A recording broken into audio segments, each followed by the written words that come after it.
Halo teman-teman, kembali lagi sama kita di Talk No Limit episode yang ke-10. Di episode ini kita akan sama-sama membahas tentang sumber daya manusia unggul. Menurut teman-teman, apakah sumber daya manusia di Indonesia sudah unggul? Jadi kalau berdasarkan riset dari Bank Dunia tahun 2018, Indeks Sumber Daya Manusia, Human Capital Index atau HCI, Indonesia berada pada peringkat 87 dari 157 negara. Untuk mengejar ketertinggalan tersebut, Indonesia harus melakukan upaya serius dalam peningkatan sumber daya manusia. Ketahanan pangan adalah kondisi terpenuhnya pangan bagi negara sampai dengan pangan, yang tercermin dari tersedianya pangan yang cukup, baik jumlah maupun mutunya, aman, beragam, bergizi, merata, dan terjangkau, serta tidak bertentangan dengan agama, keyakinan, dan budaya masyarakat, untuk dapat hidup sehat, aktif, dan produktif secara berkelanjutan. Untuk ketahanan pangan secara nasional, kita perlu mengidentifikasi potensi dan persebaran sumber daya pertanian, perkebunan, perikanan, dan peternakan. Ada beberapa potensi yang telah dikembangkan di sektor pertanian, yaitu yang pertama, padi. Padi hampir semua daerah di Indonesia tersedia. Lalu yang kedua, jagung. Tanaman yang sempat menjadi panganan pokok masyarakat Madura dan NTT dihasilkan di daerah tersebut. Walaupun Pulau Jawa juga menyumbang jumlah yang dapat dibilang signifikan. Lalu yang ketiga yaitu ubi kayu. Tanaman yang mudah ditanam bisa di tanah basah ataupun kering dan biasanya tumbuh di ketinggian hingga 800 mdpl. Pemasa terbanyak tanaman ini di Indonesia adalah di Jawa Barat. Potensi lain ada di sektor perkebunan yaitu tebu, bahan pokok untuk gula, sangat banyak dan mudah tumbuh di Pulau Jawa. Sumatera menjadi salah satu perkebunan dan penghasil kelapa sawit paling banyak di Indonesia. Berbicara tentang potensi, apakah kalian tahu apa saja identifikasi persebaran sumber daya terbarukan? Ada berbagai macam persebaran sumber daya terbarukan, seperti yang pertama ada tenaga surya atau matahari. Indonesia adalah negara tropis di mana matahari selalu bersinar secara terus-menerus sepanjang tahun tanpa terganggu musim. Hal ini menjadikan Indonesia memiliki potensi tenaga matahari yang besar untuk dimanfaatkan sebagai sumber tenaga utama. Yang kedua ada tenaga air. Selain menjadi sumber kehidupan, air juga dapat dijadikan sumber tenaga untuk menunjang kehidupan. Indonesia juga memiliki potensi yang besar untuk mengembangkan energi dari tenaga air. Yang ketiga adalah tenaga angin. Angin merupakan salah satu bentuk energi yang terdapat di alam dan dapat dimanfaatkan untuk pemberdayaan energi alternatif. Beberapa wilayah di Indonesia memiliki potensi sebagai ladang angin, di antaranya Jawa bagian selatan, Sulawesi, dan Nusa Tenggara Timur. Oh, baiklah, saya paham tentang penjelasan barusan. Jadi kali ini saya ingin bertanya tentang topik tentang fungsi dan peranan hierarki serta kaum awam dalam gereja Katolik. Menurut kalian bagaimana tuh?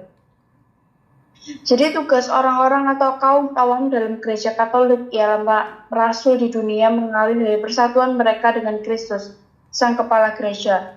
Melalui pembaptisan, awam disaturagakan dengan Kristus, melalui sakramen penguatan atau krisma. Mereka diteguhkan oleh kekuatan Roh Kudus untuk merasul atau menjadi saksi Kristus di tengah dunia. Oke, dimengerti.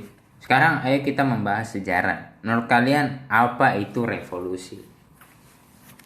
Pengertian revolusi yang digunakan dalam penelitian ini adalah suatu bentuk perubahan yang bersifat radikal atau fundamental yang terjadi secara menyeluruh atau dalam bidang tertentu dalam jangka waktu yang cepat dan tiba-tiba menyangkut masalah kemasyarakatan dan ketatanegaraan yang dilakukan oleh suatu kelompok. Jika memang begitu, apakah revolusi pernah terjadi dalam sejarah dunia?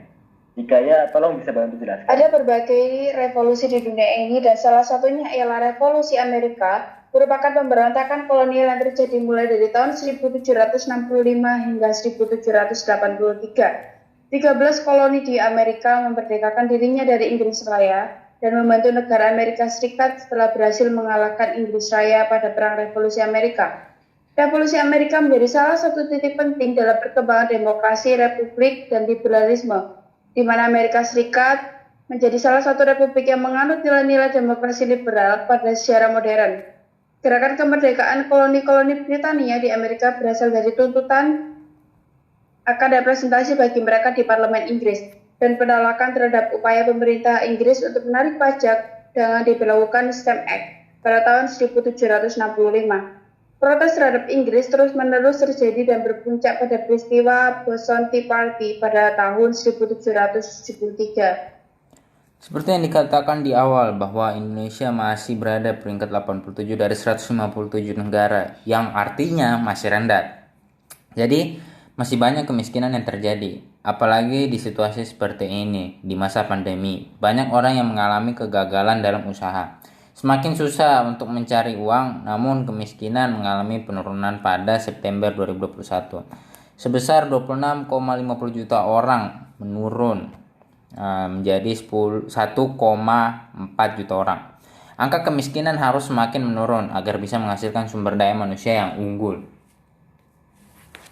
Lalu, apa tindakan yang dilakukan pemerintah untuk mengatasi kemiskinan di Indonesia? Cara pertama yang dilakukan pemerintah adalah menyalurkan bantuan sosial atau yang biasa kita sebut bansos dan bantuan pangan non tunai kepada masyarakat. Cara selanjutnya dengan menandai kartu prakerja sebesar 20 triliun rupiah. Melalui kartu prakerja, masyarakat yang belum memiliki pekerjaan bisa mendapatkan pembinaan dan pelatihan. Kemudian, memberi subsidi listrik 100% bagi konsumen yang menggunakan daya 450 watt. Dan masih banyak lagi bantuan yang diberikan oleh pemerintah. Selain itu, untuk mengatasi kemiskinan kita juga bisa melakukan kegiatan berwirausaha. Untuk berwirausaha, kita memerlukan yang namanya laporan usaha. Laporan dibuat agar memudahkan kegiatan usaha untuk menyampaikan informasi sehingga tercipta sebuah komunikasi antara yang melaporkan dan pihak yang diberi laporan. Laporan harus dibuat dengan jelas dan mudah dipahami oleh semua pihak agar masyarakat luas tertarik untuk menjalin kerjasama. Dalam membuat laporan ada 3 tahap, yaitu perencanaan, penyusunan, dan penyelesaian. Untuk tahap perencanaan dimulai dengan membuat penentuan tujuan, lalu mulai mengumpulkan bahan, data, dan informasi yang diperlukan. Setelah itu di tahap penyusunan mulai membuat pendahuluan, pembahasan, dan penutup. Pendahuluan menetapkan tujuan, lingkup, dan organisasi laporan. Pembahasan menyajikan dan menginterpretasikan informasi yang telah dikumpulkan.